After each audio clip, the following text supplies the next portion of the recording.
It's an absolute pleasure to be joined at Grizzle HQ with none other than Shane Williams, CEO of West Red Lake. Great to be here. We just had the best ramen in the city, and now we're drinking Redbreast. I'm like, I gotta find a nice, fine Irish whiskey. Shane, a pleasure just to cut it up, chat. Let's talk mining. Let's talk the focus of mining. Shane, you've built mines, you've history in the mining industry, successes. Talk to us about the early days and how, what drew you to the industry? Yeah, so again, I didn't really start in mining. Mining is kind of addictive. Once you get into it, you just can't get out of it. So I didn't really start in mining, but I started my career, I'm an engineer by background, and I started getting involved I worked in oil and gas in the Middle East for a long time as well. So I liked projects, I liked building, I liked doing stuff. And, we lived there for a while. Our son was born in Saudi Arabia. We've lived all over the world. It's been fantastic.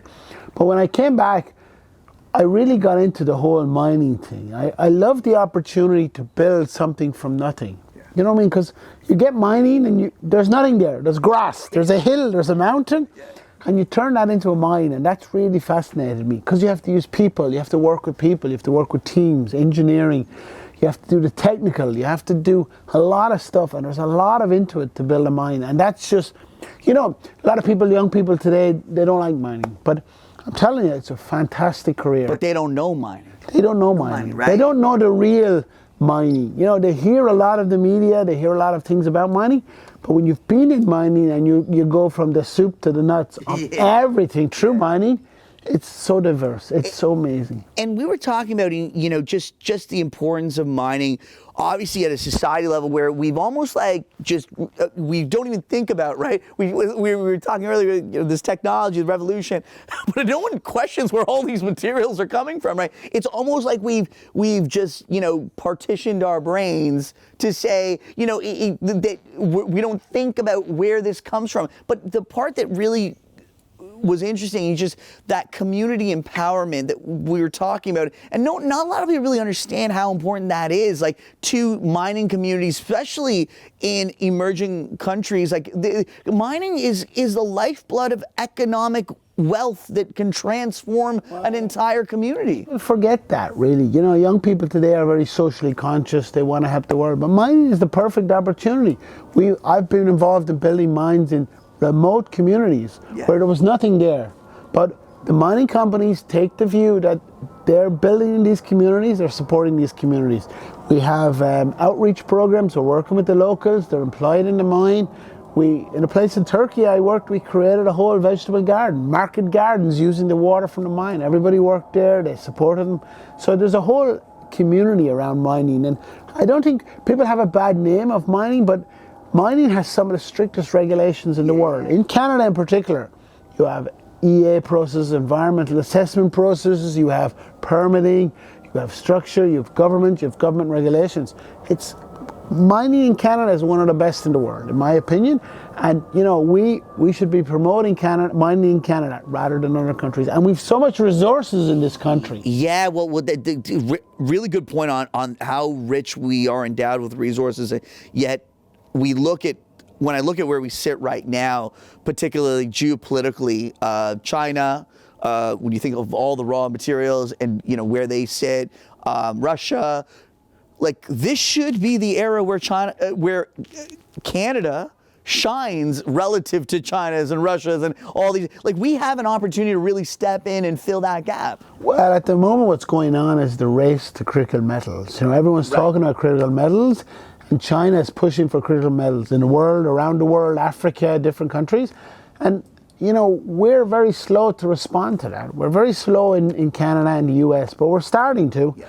But it's slow. It's a very slow pace. And Canada is very endowed from a mineral wealth. It has, so much mineral wealth that we could be a leader in that. And we're playing catch up. And that's a big problem for Canadians. It's a big problem for everybody, and we should be doing it more here.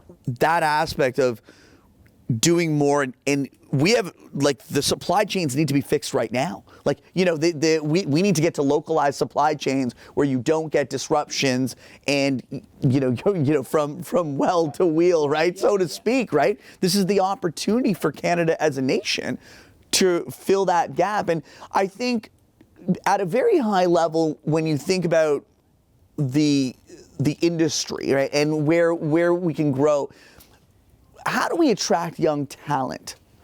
Well, look, that's the most important part at the moment. I believe in the mining game. Everyone talks about the amount of metals we need, the amount of metals, the copper, the lithiums of this world. And there's a lot of money in the world, as you well know from your area. There's billions and billions of dollars in the world, and everybody wants to get into metals. What's missing for me is the people. You need people to build these mines, work in an industry and everything. There's a big gap there. I mean, and nobody's talking about the gap. Yeah. We're talking about the lack of projects, the lack of opportunity, and we're talking about money will eventually. Look, where is the demand? Supply and demand will tell you. Money will come in eventually. Price. And you told me a young kid out of college making $180,000. Like this, we're in a world where young kids are like, I can't buy a house. It's over. But a kid can get into mining, make $180,000 and do really freaking well. But the other part is really see the world. And see the world. Look, I've lived all over the world. My kids have lived all over the world. My wife has lived all over the world. I lived in Sweden. I lived in northern Sweden. We did sauna every time. Well, that's right. Grizzle HQ is very. We have the sauna, but we have a sauna connoisseur here as well, because mining introduced you to this Swedish culture of sauna. Sweden, building mines, and we got into the Swedish culture, the sauna. And you just threw your kids into school and they picked up Swedish. We went up there, no English, we just threw the kids into school, and after about 3 months the teacher said, oh, your kids are speaking Swedish. So that's the sort of opportunity you get with mining. That there's very few industries in the world, I would say, you get those sort of opportunities. I lived in Greece as well. So you've gone from northern Sweden, where it's cold, dark, miserable, to Greece. You're saunaing all the time just to escape the coldness. You lived in Greece. We lived in Athens, center of the world, building mines. You're in the islands. It's amazing what the world can do to you and give you them opportunities. And I don't know if young people know that today we as an industry, as you well know, we do a very bad job at marketing the industry. We do a really bad job of everybody. I talk to my kids, I say mining, they say no way. You know what I mean? As you do. Yeah. And there's so much opportunity coming down the road for mining. Well, and I really think that just what you've just highlighted there is just so, it's an opportunity to see the world do well economically, and just really contribute in a meaningful way, right? And so when I think about, okay, like, what does it take to succeed? I think that's the next part of the question, right? You've had a very successful career. What was the formula for you to be a great mine builder? And that's what you're known as, the fixer. You come in, you see a problem, like what? Obviously, the engineering, like there's an aspect of your brain that's tuned in to, like, I need to, I see a solution for every problem. That's what you like as a mine builder, right? Yeah, but I think it comes back to, as everybody, when I was young, I took the opportunities to go to these crazy lands and work. But I met some people who are now the old generation of mining, and the mentorship that I got. Today it's called mentorship. In those days it wasn't called mentorship, but but you learned from that, and it comes down to, unless you take those opportunities, you don't get them. Yeah. And so really that opportunity just to go with it. I learned from very, very experienced people who are now, in the twilights of their careers, but I learned those, and I moved country, and I took opportunities. And when somebody said, do you want to go here? I said, oh yeah, fine, why not? And we went and just traveled, and you just meet so many people, and you learn from A to B all the way through the process. And I've done everything in mining. I've drove trucks underground. I've done everything in mining, and you just learn over time, and it just comes over time. And so for that for me to learn all those stages and be prepared to take jobs, and somebody offers you a job, and you say no, another job, and you have to cut in salary, but you get the opportunity to grow and grow and grow. And in this game in mining, it's very important that I don't know, you notice that as well. Young people, they want to be managers, directors, VPs straight away. But I've spent 25 years at the bottom, learning the way up, and I couldn't do what I'm doing now today. And that's what I say to young people. Learn, do the time, do the effort, take your time, learn your basis. You were just telling me you worked in TD for 17 years. 17 years. I'm like, you know what? Just I still get I still get boggled. I was there for 17 years. 17 years. But and so my early mentor at TD really told me something that really stuck with me. And I try to tell anyone that, so I'm an ambitious guy. I want to do everything. You want the sizzle before the steak, right? And he just said, just chill and, take your time to figure it out. Take your time to you don't need to get ahead of your skis here, right? You don't need to really just take your time to figure out where take your time to grow, right? And that's a huge thing. That's a huge thing, and that's the same in mining. Mining is complex. There's a lot of things going on. There's a lot of opportunity, and there is opportunity, and that will come. You got to take your time, start at the bottom, work your way up, and slowly. And that's what I found. And I wouldn't be where I am today. And what I do find is, if you don't do that and you move quickly, I can go into a room with executives and people, and people know, they have the respect because they know I've done this stuff. But if you're there and you've moved up quickly, people can smell it off you. You just know it straight away. Totally. And that I think that's... If you go too far ahead of your skis, you get caught out. Exactly. And that's something people don't appreciate. Is of course, and that's that instant gratification culture we're in right now. Just I want this all now, but you're just not there to have it all now. And, so now I really want to connect on the opportunity in front of you right now with West Red Lake. It's just so prolific, and just this is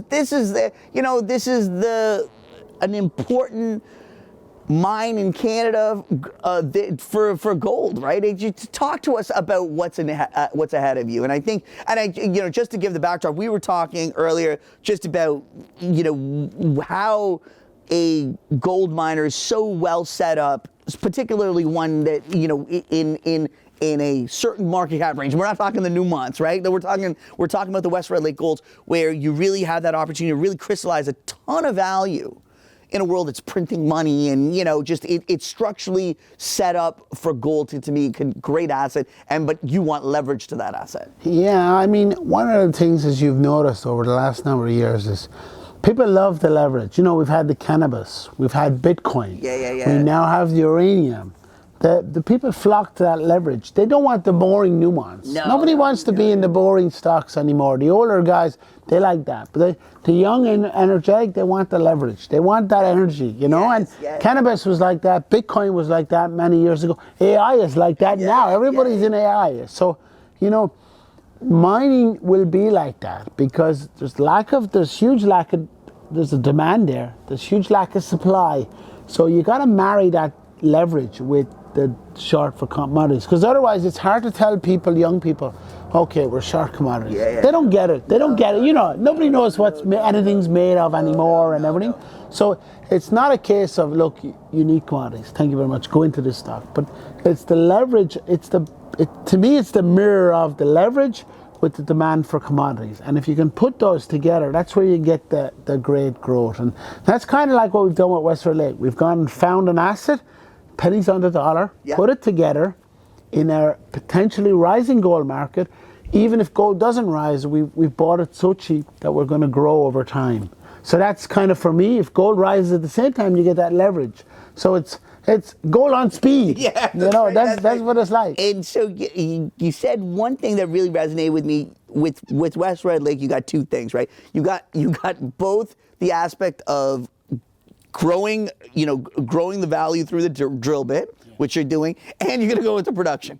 Yeah. And that's a unique mix that not a lot of people have. Well, and my career has been all about building and building and growing and building companies. So I'm not an exploration guy. I can't do exploration. To me, you can't do exploration. So I needed to be involved in something that's growing and building and growing. So that's why got involved in West Red Lake. It's near-term production, It's something that I can take on. I've done it before. It's a good growth story. I like to be able to build something and go, wow, this is in operation. This is what I've done. There's mines I can go and check today. You can check that I built that are in operation today. They've run for 10, 15 years. They're in operation today. And that's incredible. And not only that, but I know the people that I brought in. They're running the mine now. And that gives you great satisfaction, you know, that you see that what you've created as grow, that they're running the mines and they've grown up to be the managers and everything, and that's great. Like, and mining gives you that, you know. What an incredible, like, Shane.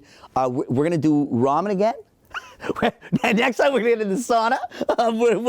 Maybe talk a little Swedish. But we'll definitely have the red breast. Shane, an absolute pleasure. Thank you so much, man. Thank you so much, man. It was we did West Toronto. We did the ramen. Chopping it up with Shane Williams, CEO of West Red Lake. Thank you so much, Shane. Thank you very much. Great to be on. Great to be.